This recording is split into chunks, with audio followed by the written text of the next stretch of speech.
द्रोणतटा जयद्रथजला गान्धारनीलोत्पला शल्यरावती कृपेण वहनी कर्णेन वेलाकुला अश्वत्थामविकर्णघोरमकरा दुर्योधनावर्त्यनी सौवीर्णा खलु पाण्डवैरणनदी कैवर्तकावेशवा पाराशर्यवचा सरोजममलं गीतार्थगन्धोत्कटं नानाख्यानककेशरं हरिकथा सम्बोधनाबोधितं लोके सज्जनषट्पदैरहरः पेपीयमानं मुदा भूयात् भारतपङ्कजं कलिमल प्रध्वंसिना श्रेयसे मूकं करोति वाचालं पङ्गुं लङ्घयते गिरिं यत्कृपातमहं वन्दे परमानन्दमाधवम् यं ब्रह्मा वरुणेन्द्ररुद्रमरुता स्तुवन्ति देवैस्तवैः वेदैः सामवेदोपनिषदैः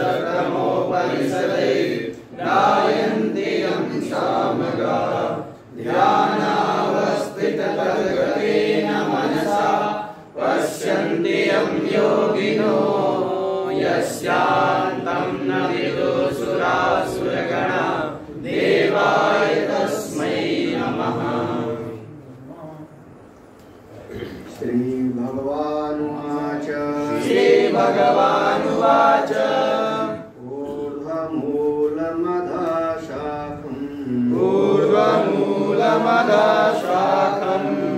अश्वत्थं प्राहुरव्ययम् छन्दांसि यस्य पर्णानि यस्तं वेद स वेदवेत्।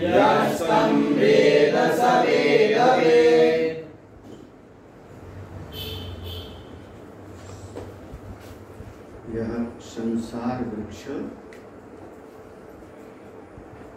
उल्टा है, जैसा दिखता है वैसा है नहीं, विपरीत दिखाई पड़ता है। वास्तविकता कुछ और है और दिखता कुछ और है। इसका जो मूल है वह श्रेष्ठ है और जो शाखाएं हैं वह सब की सब नीचे हैं। यह अश्वत्थ का वृक्ष संसार रूपी वृक्ष अनादिकाल से निरंतर चलता चला आ रहा है और बहुत सारे बुद्धि के ज्ञान, वेद की ऋचाएं जिनसे बुद्धि में ज्ञान हुआ, उस ज्ञान से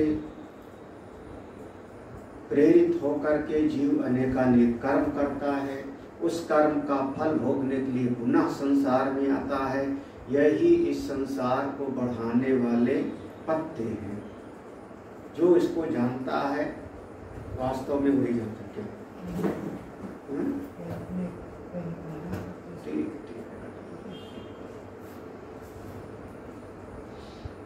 भाष्य में थोड़ा सा देख लेते हैं। जो कल जितना ऊर्ध्वमूलम, जो वह ऊर्ध्वमूलम कहा, इस संसार वृक्ष का मूल ऊपर है, श्रेष्ठ है, तो उसको 5 हेतु दिया। कालतः, काल की दृष्टि से विचार करो तो परमात्मा सर्वप्रथम है, बाद में सारा जगत है। तो जो सबसे पहले होता है वह ज्येष्ठ होता है, श्रेष्ठ होता है काल की दृष्टि से। सूक्ष्मत्वात्, सारी सृष्टि वह स्थूल है और सबसे ज्यादा सूक्ष्म से भी सूक्ष्म वह परमात्म स्वरूप है, आत्मा, इसलिए वह सबके मूल है। कारणत्वात्, क्योंकि सारा जगत कार्य है और वह सत्ता, ब्रह्म सत्ता, आत्म सत्ता सबका कारण है, इसलिए वह श्रेष्ठ है। नित्यत्वात्, जो कार्य होता है वह नष्ट होने वाला होता है, क्योंकि कार्य माने जिसकी एक दिन उत्पत्ति हुई और जिसकी उत्पत्ति होगी उसका एक दिन विनाश भी होता है, तो वह अनित्य है और वह सबका कारणों का भी कारण, वह अपना आत्मा, वह ब्रह्म, वह ईश्वर, वह सबका कारण होने से, नित्य होने से श्रेष्ठ है। और जो ऐसा है वही महान है, वही ऊर्ध्वम है। उच्यते ब्रह्म, वो जो है ब्रह्म कहा जाता है। ये 5 चीजें बताया था, कल हम लोगों ने पढ़ा था। काल, सूक्ष्म, कारण, नित्य और महत्व, 5 हेतु से वह सबसे श्रेष्ठ है। उच्यते ब्रह्म, वही ब्रह्म जो निरुपाधिक ब्रह्म है, जब वह अपनी अव्यक्त माया शक्ति को धारण कर लेता है तब वही सोपाधिक हो गया, ईश्वर हो गया।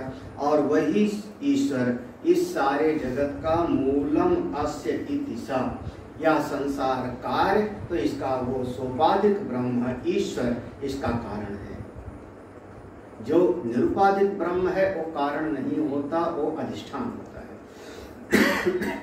तो कारण और कार्य, जैसे आप कह सकते हो कि जो मिट्टी है वो घड़े का कारण है, घट का कारण मिट्टी है, लेकिन घट और मिट्टी दोनों का अधिष्ठान जल तत्व होगा, क्योंकि मिट्टी का भी कारण कौन हो जाएगा?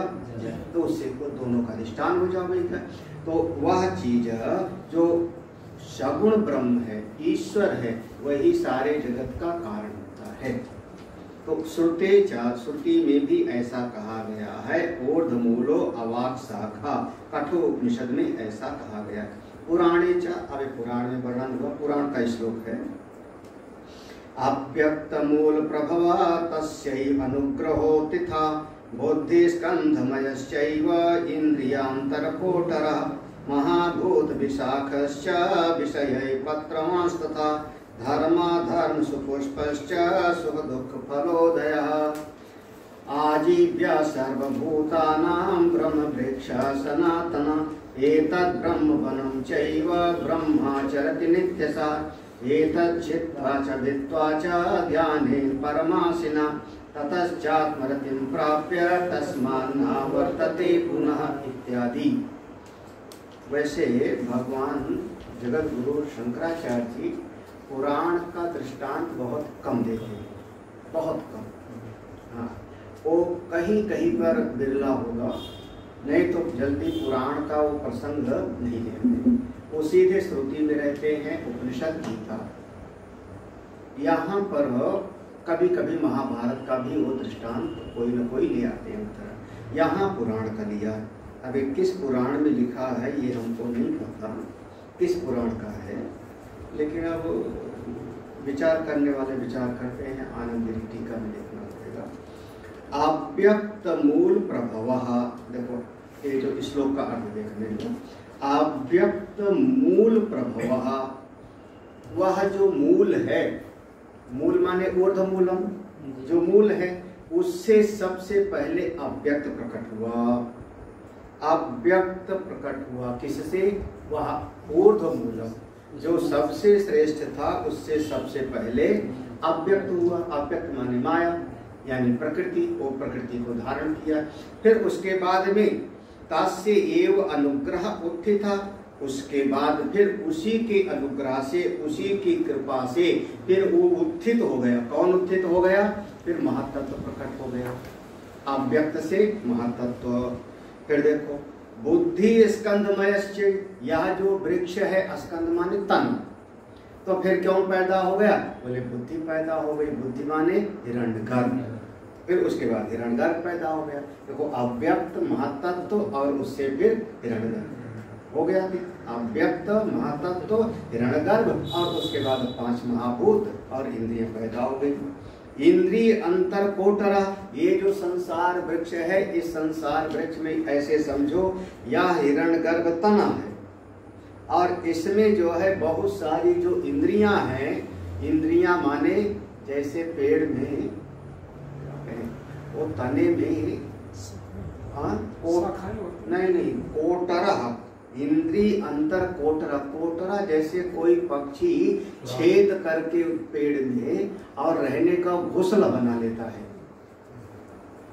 कठफोड़वा जैसा। हाँ, अब वो पेड़ के अंदर जो है छेद कर देता है और छेद करके उसमें वो घोंसला जैसे बना के रहता है, उसको हम कहते हैं कोटर। कोटर। तो ये जो यह सृष्टि है, अब इसमें इंद्रियां ही सबकी सब कौन हो गई? कोटरा, घोंसल हो गई। लो, इसी में बैठ करके फिर आप देखते हो, इंद्रियों में बैठ के सुनते हो, इंद्रियों में ही बैठ करके फिर स्वाद लेते हैं। अब महाभूत विशाखस्य, फिर अब एक जो 5 महाभूत को उत्पत्ति हुई, महाभूत पंचीकरण के बाद में यही उसकी शाखाएं प्रशाखाएं हो गई। अब यहाँ जो महाभूत विशाखस्य माने पंचीकृत महाभूत, यही उसकी जो है शाखाएं हो गई और ज्यादा बढ़ गया। विषय ही पत्र वांस था, तो शाखा हो गई, तो इसमें पत्ते भी होने चाहिए। कौन हो गए पत्ते? विषय ही, तमाम तरह के विषय, जितने विषय हैं वही सब इसके जो है पत्ते हो गए। अच्छा, जब पत्ते हो गए तो फूल भी चाहिए। तो धर्म अधर्म सुपुष्पश्च, हाँ, 2 प्रकार का, कुछ धार्मिक कार्य और कुछ अधार्मिक कार्य, वही सब इस संसार वृक्ष का हो गया फूल। अच्छा, फिर फूल हो गए तो फल भी चाहिए। फल क्या होगा?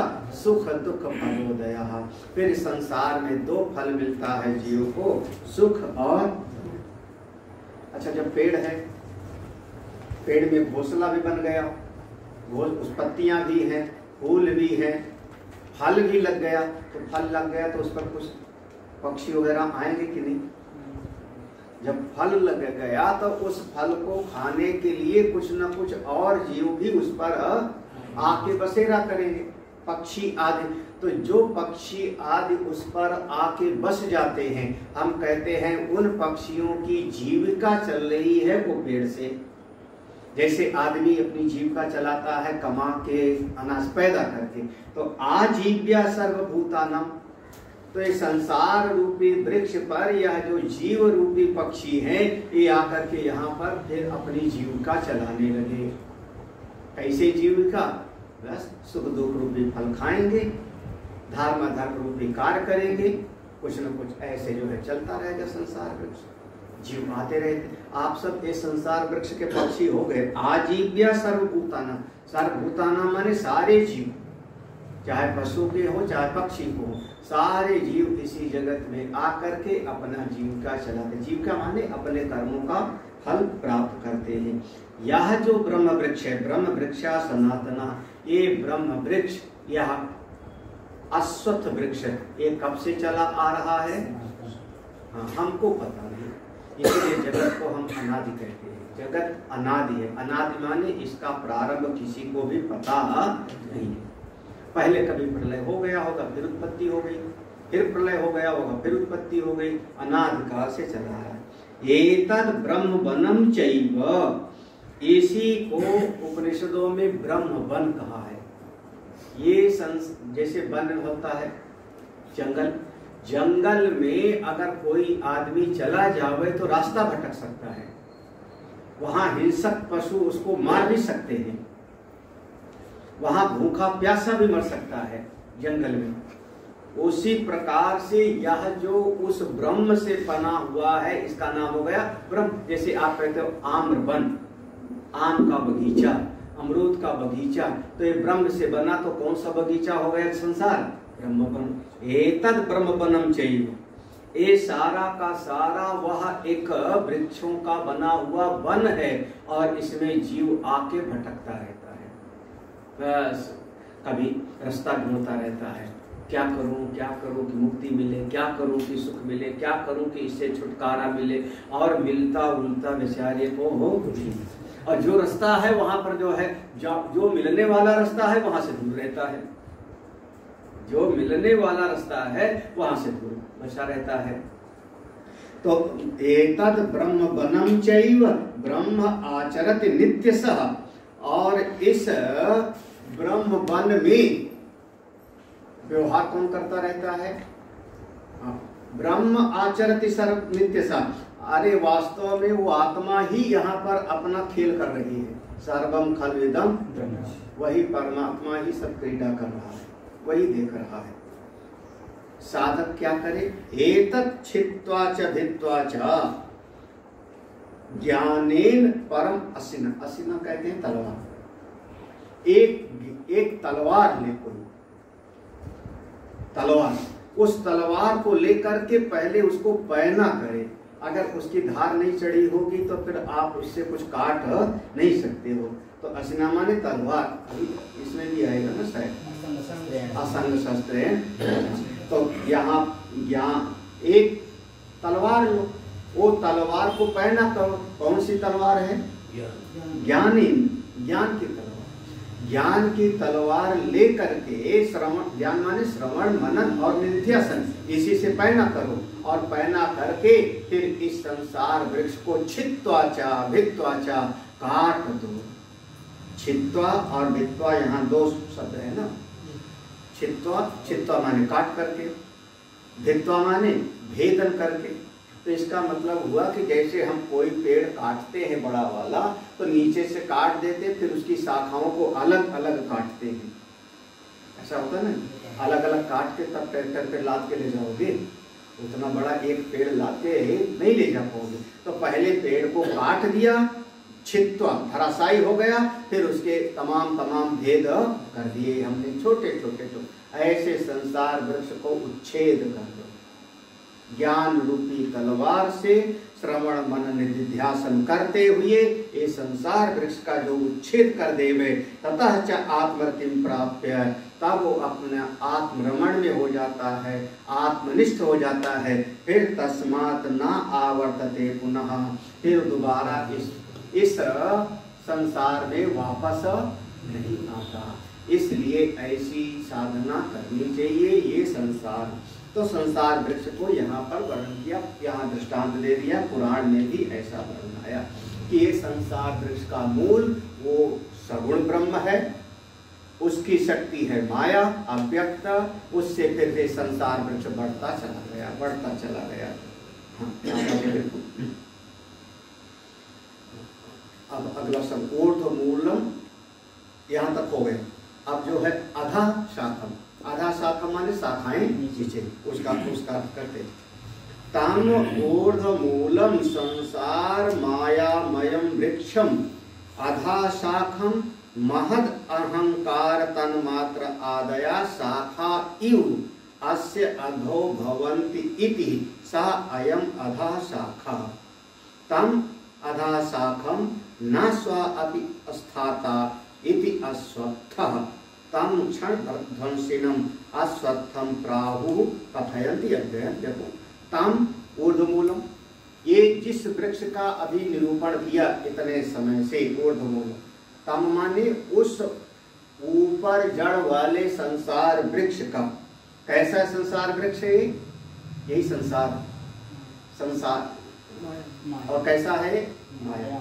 मायामय माने, मायामय का मतलब होता है सीधा सा कि जिसको हम खोजने जाते हैं तो दूर से दिखाई पड़ता है, लेकिन वो मिलता नहीं,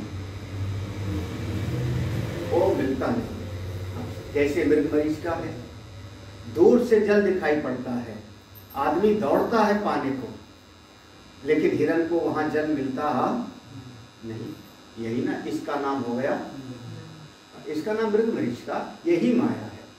जिसको आप खोजने जाते हो वो मिलता नहीं। ये संसार वृक्ष ऐसे, जीव किसको खोज रहा है? सुख को। अब अगर रामायण में ही थोड़ा सा विचार करो तो सीता जी हिरन का चर्म चाह रही है, पूरी जिंदगी मिला नहीं, सोने की लंका भले मिल गई है ना, लेकिन वो सोने का हिरन उनको आकांक्षा बनी ना। तो गोस्वामी जी ने समाधान किया कि वहां नकली सीता जी है, असली वहां पर नहीं, क्योंकि असली के भीतर कामना हो नहीं सकती। वो समाधान कर दिया। अच्छा, राम जी वहां गए पीछे हिरन के, तो हिरन मिला? हिरन मिला क्या? पीछे दौड़े, बाण चलाया, हाय लक्ष्मण करके मर गए। और जब मरता है तो मरते समय वो राक्षस बन गया था। मतलब राम जी को भी वो हिरन दौड़ाया है वो। वर्णन यही है कि वो आगे आगे हिरण भागता है, पीछे पीछे भगवान, कभी इधर छुप जाता है, कभी उधर छुप जाता है। तो हिरण दौड़ाता है, लेकिन भगवान के हाथ भी वो हिरण नहीं है। और हिरण के पीछे दौड़े तो उनकी अपनी भी सीता चली।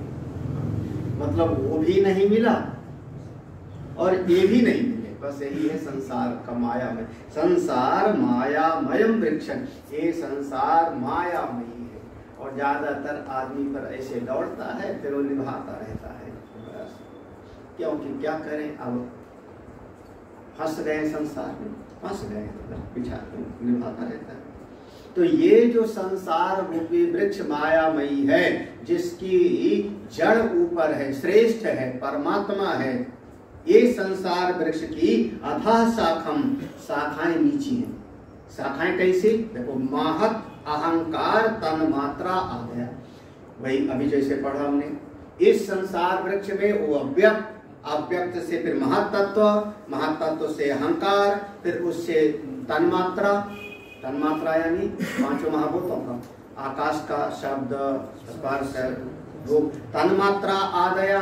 फिर उसके बाद इंद्रियां आदि, ये सब का सब शाखा इव, समझ लो कि जैसे शाखा बनती है, शाखा के जैसे बन गया।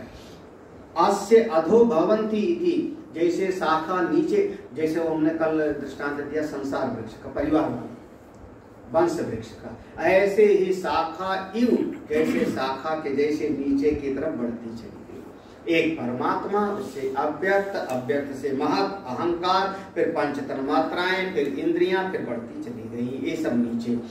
सह अयम अधा शाखा तम अधा शाखम, यह जो फिर नीचे जब शाखाएं अनेकानेक बढ़ती गई, तो एक अधा शाखा वाला जो वृक्ष है, ये ना स्व अप्यस्थाता, स्व माने कल, हमने कल भी इसका ना स्व अप्यस्थाता इति, ये कल रहेगा कि नहीं रहेगा इसका भी कोई पक्का भरोसा नहीं। इसीलिए नाम है इसका अश्वत्थ। तम क्षण प्रध्वंसिनम, क्षण क्षण में बदलता रहता है, क्षण क्षण में, अब देखते देखते बदल जाता है। अब आदमी भले उसको न समझे, हमको तो वो भी समय याद है जब हम यहाँ पर आते थे तो यहाँ सड़क पर घुटने भर पानी बहता था, यही सड़क पर घुटने पर। अब तुम लोगों को पता नहीं लगे, बदल गया संसार। प्रवेश में घंटा वो दलदल था, हम लोग गए जब दलदल था, ग्रह प्रवेश हो गया।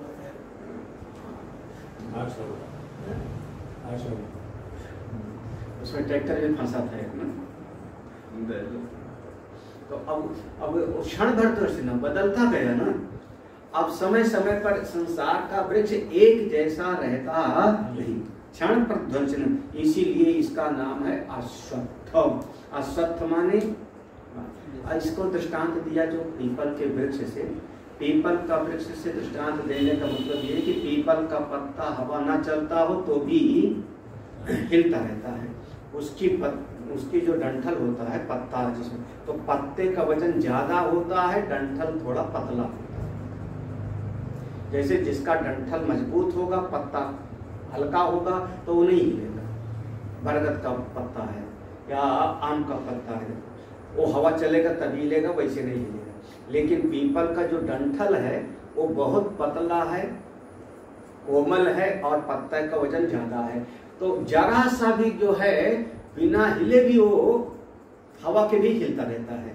तब कहते हैं पीपर पात सरिस मन है। इसीलिए पहले कहते थे कि पीपल के पेड़ के नीचे मत सो, उस पर ब्रह्म राक्षस रहता है।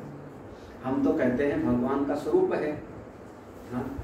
अश्वत्थ वृक्ष, पीपल का वृक्ष, भगवान ने 10वें अध्याय में कहा था वृक्षों में मैं पीपल हूँ। मैं तो कहता हूँ भगवान है, लेकिन दुनिया वाले कहते ब्रह्म राक्षस रहता है। ब्रह्म राक्षस नहीं समझते। ब्रह्म राक्षस माने, ब्रह्म राक्षस माने, अरे ब्राह्मण के परिवार में पैदा हुए, जन्म से ब्राह्मण, और उसके बाद कर्म उसका हो जावे राक्षसों वाला। हाँ? हाँ, उसका नाम मत लो भाई, वो तो बहुत बहुत बड़ा था, विद्वान था, लेकिन हाँ, तो उसके अलावा और जन्म हुआ ब्राह्मण के यहाँ पे, और उसके बाद फिर अब उसका व्यवहार हो गया कि मुर्गा अंडा खावे, लड़ाई झगड़ा करे, दूसरे का जमीन धड़प लेवे, दिन भर गाली आदि देवे। हाँ, ये बात बढ़िया, धुंधकारी। अभी मेरा विकास दुबे। हाँ, विकास दुबे। हाँ, अभी मेरा विकास दुबे। क्या दृष्टांत ढूंढ लाया, धुंधकारी शास्त्रीय दृष्टांत हो गया, विकास दुबे हमारा। अभी अभी चर्चा है कि वहाँ गांव में वो आके हंसता है। तो अब वो उसको कहते हैं फिर वो ब्रह्म, और कहाँ रहेगा, कहते हैं पीपल के पेड़ के नीचे। तो उसके पेड़ के नीचे आप सोए तो कहते हैं ब्रह्म राक्षस सताएगा। अब बात ये थी कि अगर रात में आप सोए और जरा सा भी हवा चले तो उसका पत्ता जोर से खड़खड़ाएगा, जब पत्ता जोर से खड़खड़ाएगा तो आप डर जाओगे, तो इसलिए कह दिया पीपल के नीचे अश्वत्थ वृक्ष। जैसे पीपल का पत्ता प्रतिक्षण हिलता रहता है, ऐसे संसार वृक्ष प्रतिक्षण ये हिलता रहता है। इदम इत्थम कही जाए ना कोई, इसको कुछ कहा नहीं जाए। अश्वत्थम प्राहु कथयन्ति अव्ययम्, इसी को अश्वत्थ वृक्ष कहते हैं। संसार ही अश्वत्थ वृक्ष है, इसका मूल ऊपर और महत्त्व से लेके अहंकार, 5 तन्मात्राएं, 5 महाभूत इंद्रियां सब नीचे शाखा के जैसे। अब देखो फिर अव्यय क्यों कहा इसको? अव्यय तो परमात्मा कब कहा जाता है? अव्यय तो परमात्मा के लिए प्रयोग किया जाता है ना। अयम आत्मा अव्ययः न जायते म्रियते वा कदाचित्। नहीं, अव्यय जिसमें आता है वो ढूंढो। अभी अभी पढ़ा था, 13वें अध्याय में भी आया था, यहाँ 14वें में भी आया था। अनादित्वात् निर्गुणत्वात्, चलो बाद में देख लेना। तो अव्यय क्यों कहा? अव्यय तो परमात्मा के लिए कहा जाता है, तो इसको क्यों कहा अव्यय? तो उसको कहते हैं, बहुत बढ़िया देखना, एक छोटा सा 1-2 लाइन का। संसार मायामयम् अनादिकाल प्रवृत्तात् स अयं संसार वृक्षः अव्ययः। अनादि अनंत अनादि अंत देहादि संतान आश्रयो ही सुप्रसिद्धा तम अव्ययम्। देखो, सबसे पहला इस संसार वृक्ष को क्या कहते हैं? संसार मायामय, ये पहले भी आया।